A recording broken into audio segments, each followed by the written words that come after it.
Everyone. Thanks for coming by today.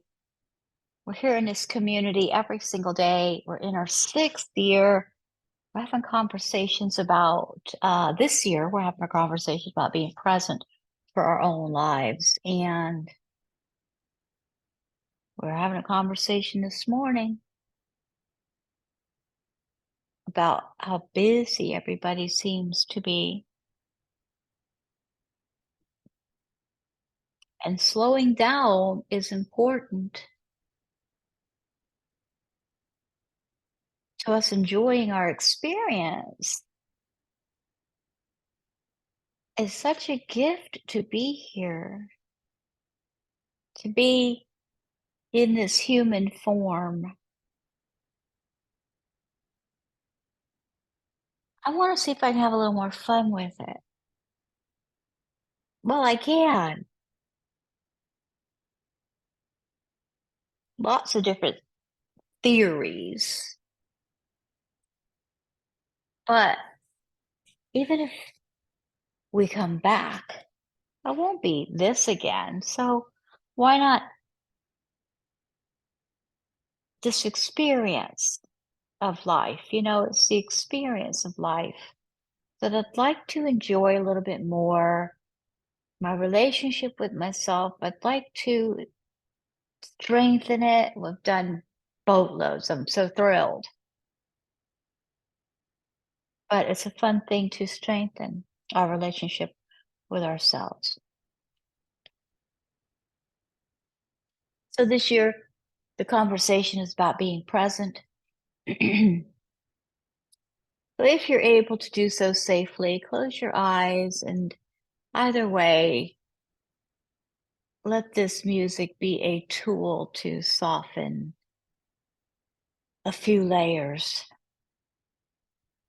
and release tension, a few layers of tension.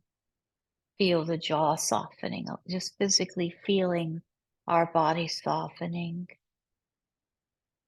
and allowing ourselves to soften with it the mind, like maybe even imagine the mind relaxing too, like the mind is a fist, just sort of slowly opening up and releasing as well.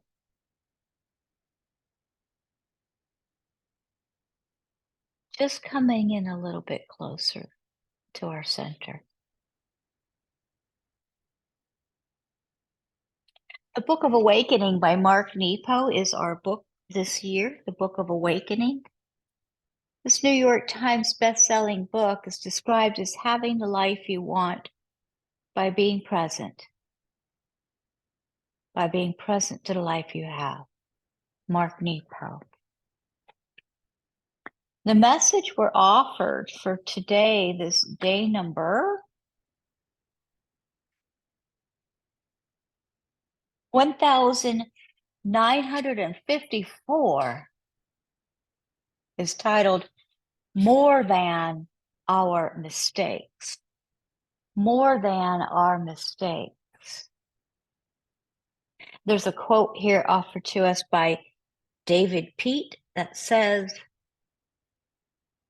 "The buffalo fed on the buffalo grass that was fertilized by their own droppings. This grass has deep roots bound to the earth and was resistant to drought.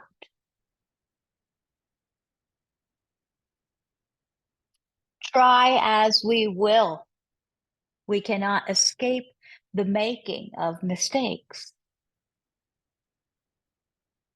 But fortunately, the ever humbling cycle of growing strong roots comes from eating what grows from our own shit." from digesting and processing our own humanity.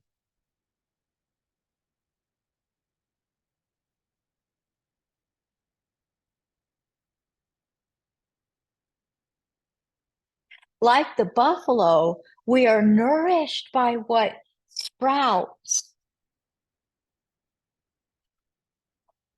from our own broken trail. What we trample and leave behind fertilizes what will feed us. No one is exempt.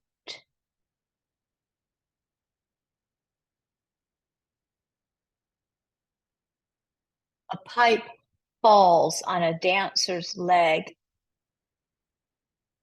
and the dancer must reinvent herself, while the worker who dropped it is driven to volunteer with crippled veterans.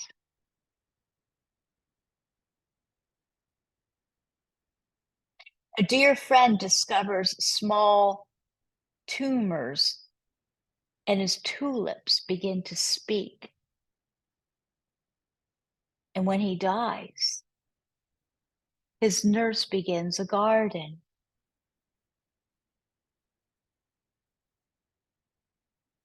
Things come apart and join, sometimes faster than we can cope.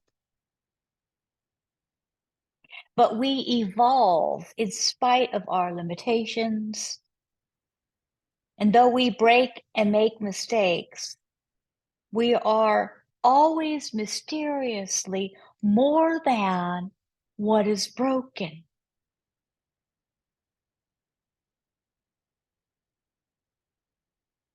Indeed, we somehow grow from the soil of our mistakes. And often in the process, the things we refuse to let go of are somehow forced from our grip.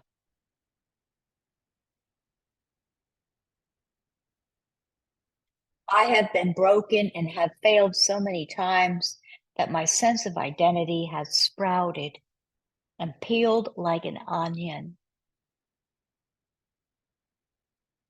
But because of this, I have lived more than my share of lives and feel both young and old at once, with a sudden heart that cries just to meet the air.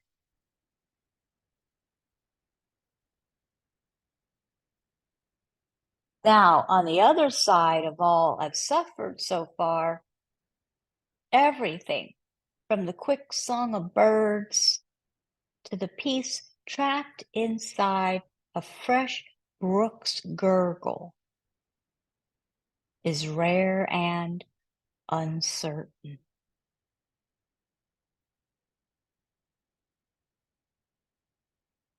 Now I want to stand naked before every wind. And though I'm still frightened, I will break. I somehow know it's all a part of the rhythm of being alive. Even the fright is part of the rhythm of being alive.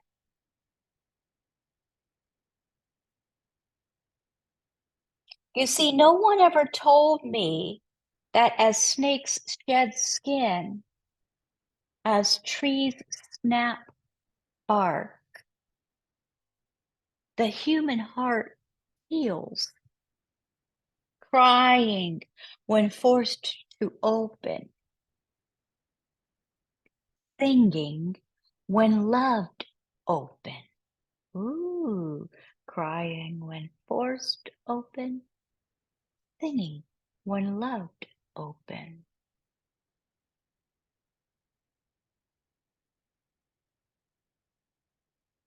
Now I understand that whatever keeps us from burning truth as food, whatever tricks the heart into thinking we can hide in the open, whatever makes us look everywhere but in the core, this is the smoke that drives us from what is living. And whatever keeps us coming back, coming up, whatever makes us build a home out of straw, out of heartache, out of nothing, whatever ignites us to see again for the first time. This is the bluish flame that keeps the earth grinding to the sun.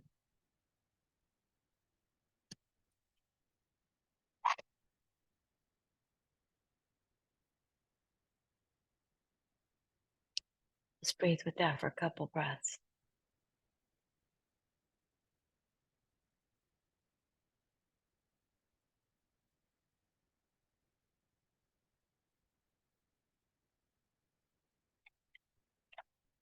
Some of these messages, sometimes the power I feel come through me is crazy. It's powerful, potent, potent. A meditative exercise that we're offered says to light a candle.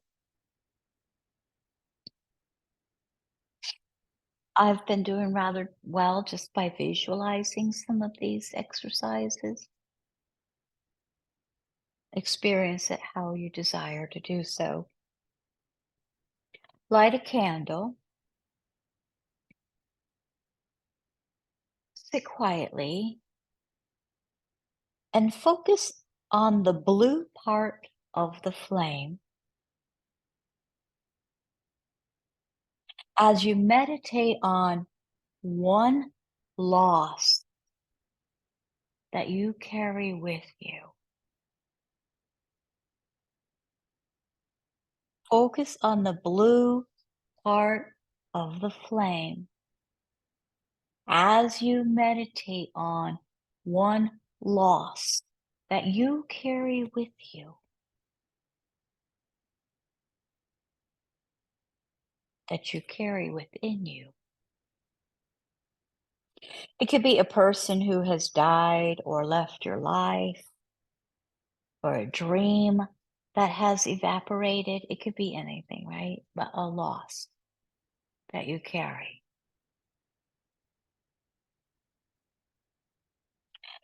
Sift through the feelings that surround this loss and find one detail that seems worth saving. It might be represented by a pen or a book that someone used, or a favorite chair,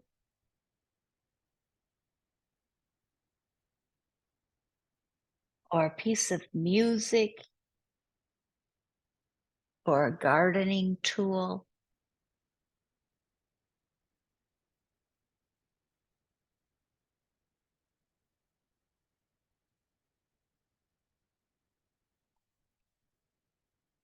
Let's think about that for a second. So we are meditating on one loss that we carry within us. Whatever this loss that we carry within us, one of them, we're asked to sift through the feelings that surround this loss and find one detail that seems worth saving.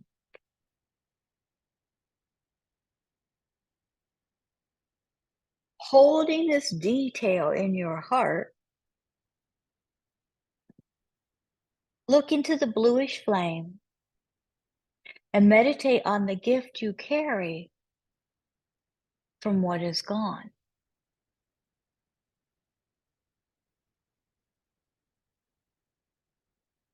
Now use this detail, if you can, to help you build what is presently before you. Try to infuse what is worth saving from what you've lost. Use the old to build the new.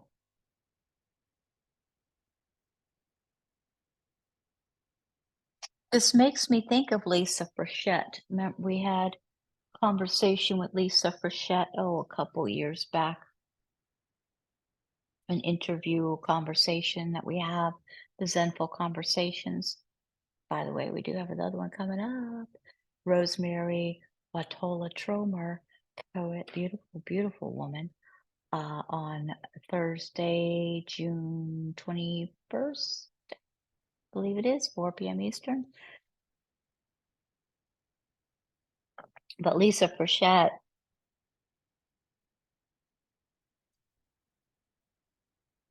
she had as this detail painting, and she specifically talked about using expressing these emotions of loss. Lisa had two of her three children pass away different times in their lives. Little Thomas was a youngster, I think only 3 months old did he live, and then Adam was a little bit older, an older young adult. Um, but she talked about expressing these emotions. She took paint. She ended up taking that paint and putting it into something new. And she has a clothing line with these paints that she calls like Adam Red and um, infusing what is worth saving from what you've lost. Use the old to build the new. This just makes me think of expressing these emotions, cherishing what we can. Yeah, I think it was yesterday. The message was on our focus, right? Yesterday was our focus of tragedy and peace, because that's something Lisa said too. In that baby Thomas's 3 short months of life there was tragedy and peace. And there was beauty to be seen. Uh,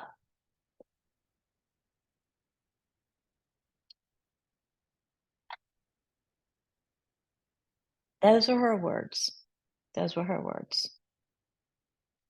And so this focus, what we focus on is huge. And expressing these emotions, because you know as well as I do, we could get hung up and stuck in a spot and stay there for a while. I definitely believe in giving ourselves space to honor much space as we need. But we can do things to change how we feel and take something ugly and make it, from that space, beauty can come. I will need to get that poem that I heard. I don't know it enough. I just heard it once and it was talking about let this be the space that beauty comes from or something. I just need to get that to give it its justice. I don't want to even go there. Just very interesting, and just observing ourselves with kindness, not judgment. Um, Noting what loss we carry within and how we can take from that to nourish ourselves, using the old and build the new from that. Mm.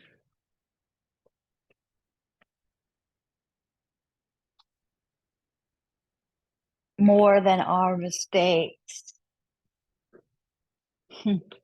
Indeed, indeed, indeed we are.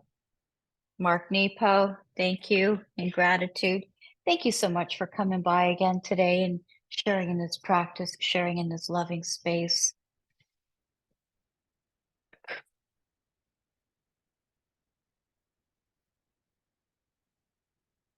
Namaste. See you tomorrow. Namaste.